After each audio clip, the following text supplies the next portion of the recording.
नमस्कार, जय हिंद, वंदे मातरम दोस्तों। स्वागत है आप सभी का हमारे यूट्यूब चैनल स्टडी पॉइंटर्स में।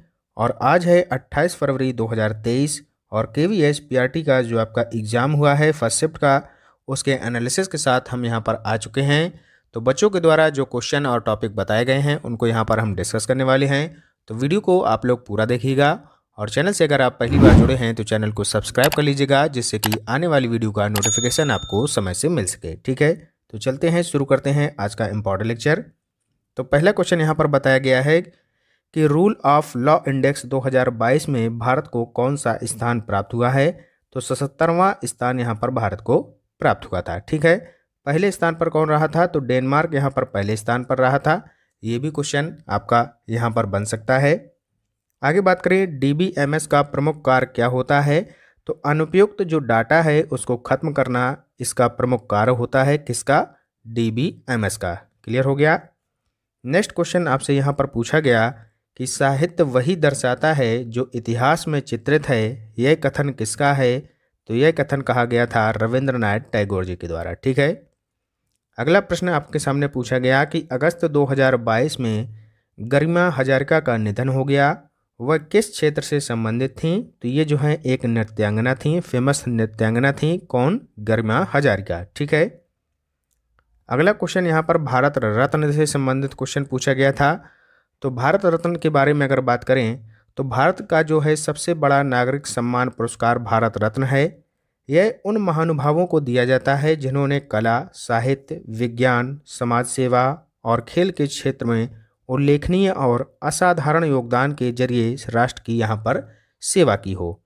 भारत के जो पहले राष्ट्रपति थे डॉक्टर राजेंद्र प्रसाद, इनके द्वारा 2 जनवरी 1954 को भारत रत्न को यहाँ पर संस्थापित किया गया था। यानी कि जो भारत रत्न है इसकी शुरुआत 2 जनवरी 1954 से हुई है। क्लियर। चलते हैं आगे, नेक्स्ट बात करते हैं। अगला क्वेश्चन है डिस्कैलकुलिया का। तो डिस्कैलकुलिया किससे संबंधित है? तो ये जो है गणितीय विकार से संबंधित है। जैसे कि अगर पूछा जाए कि लेखन संबंधी विकार है तो वो क्या कहलाएगा? तो ये कहलाएगा डिस्ग्राफिया। पठन संबंधी विकार है, यानी कि पढ़ने में अगर कठिनाई हो रही है बच्चे को, तो ये आपका कहलाता है डिसलेक्सिया। बोलने संबंधी अगर कोई विकार है बच्चे में तो ये आपका कहलाता है डिस्फेजिया। ठीक है, अगला क्वेश्चन है कि गेहूं में रोटी बनाने के गुणों को प्रभावित करने वाला पदार्थ कौन होता है? तो ये होता है ग्लूटेन। कौन होता है बच्चों? ग्लूटेन होता है। क्लियर। चलते हैं आगे, नेक्स्ट क्वेश्चन देखते हैं। राज्य विधान परिषद के सदस्य कैसे चुने जाते हैं? तो 1/3 स्थानीय निकायों जैसे कि नगरपालिकाओं, ग्राम पंचायतों, पंचायत समितियों और जिला परिषदों के सदस्यों द्वारा चुने जाते हैं। और 1/3 राज्य की विधानसभा के सदस्यों के द्वारा उन व्यक्तियों द्वारा चुने जाते हैं जो राज्य विधानसभा के सदस्य नहीं होते हैं। ठीक है, चलते हैं आगे, नेक्स्ट क्वेश्चन देखते हैं। अगला प्रश्न पूछा गया, नारियल डली हुई किसी भी करी के साथ उबला हुआ टैपियोका निम्नलिखित में से किस क्षेत्र का प्रिय भोजन है? तो ये जो है केरल का प्रिय भोजन है। केरल से और भी क्वेश्चन आपके बनते हैं, जैसे कि पूछा जा सकता है कि पेरियार वन्यजीव अभ्यारण्य कहाँ पर है? तो आपका पड़ता है केरल में। इसी तरीके से एक क्वेश्चन और बनता है कि शांत घाटी यानी कि जो साइलेंट वैली है ये कहाँ पर है? तो ये भी आपकी केरल में ही पड़ती है। ठीक है, नृत्य जो है फेमस मोहिनी अट्टम भी यहाँ का फेमस नृत्य है, ये भी आप लोग याद रखिएगा। आगे बात करते हैं, जैसे आपसे पूछ लिया जाए कि पकाया हुआ सांप कहाँ का प्रिय भोजन है? तो ये है आपका हांगकांग का। सरसों के तेल में बनी मछली ये आपकी कश्मीर की फेमस यहाँ पर डिश है। नारियल के तेल में बनी समुद्री मछली ये आपका गोवा का प्रिय भोजन है, ये भी आप लोग याद रखिएगा। नेक्स्ट क्वेश्चन है, कुचिपुड़ी नृत्य कहाँ का है?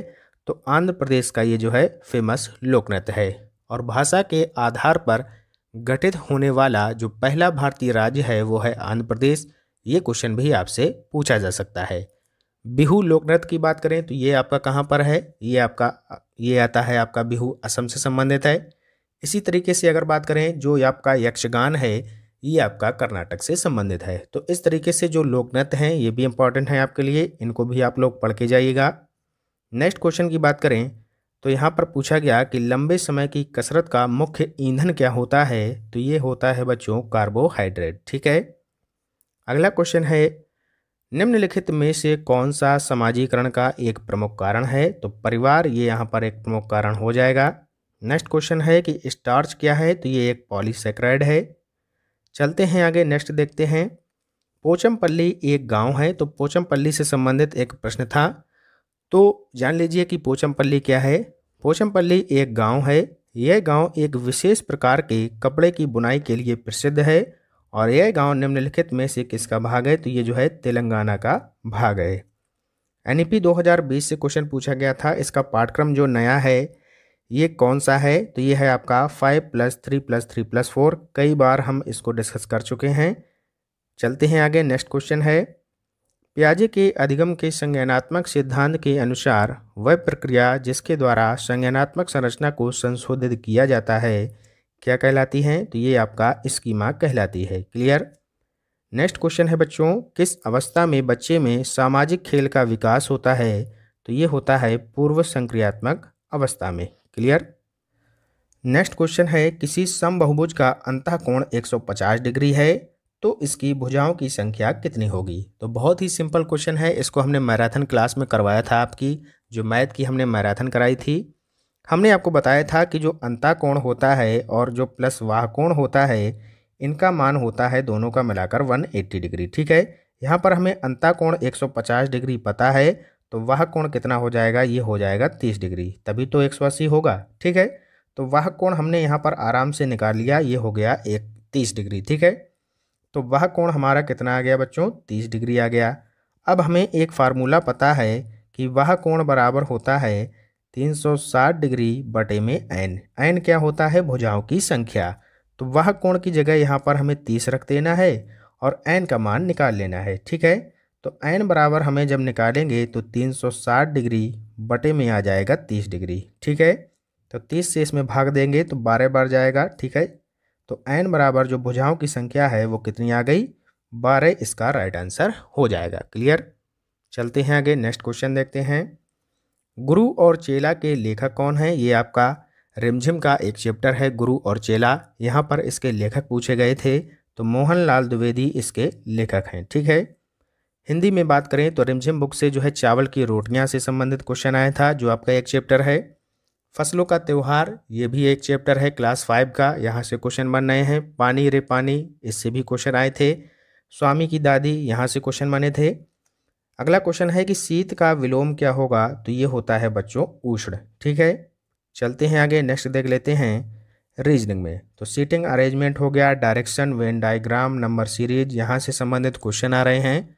और जो ओवरऑल रीजनिंग की बात करें तो सिंपल यहाँ पर पूछी जा रही है, कोई भी कठिन क्वेश्चन यहाँ पर ज़्यादा देखने को नहीं मिल रहा है। ठीक है, जनरल इंग्लिश नॉर्मल पूछी जा रही है, जैसे कि वन वर्ड सब्स्टिट्यूशन हो गए, सिनोनिम एंटोनिम हो गए, spelling error, passage, tense, voice narration, ये यहाँ पर पूछे जा रहे हैं। मैथ की अगर बात करें वहीं, तो मैथ में नंबर सिस्टम हो गया, टाइम एंड वर्क हो गया, average, percentage, rectangle, mensuration, cube root, profit loss, ये सारे चैप्टर यहाँ पर पूछे जा रहे हैं। ठीक है, तो ये सारे क्वेश्चन थे और टॉपिक थे जो कि आज की पहली शिफ्ट में यहाँ पर पूछे गए थे। तो वीडियो आपको कैसा लगा, अगर अच्छा लगा हो तो लाइक ज़रूर कर दीजिएगा।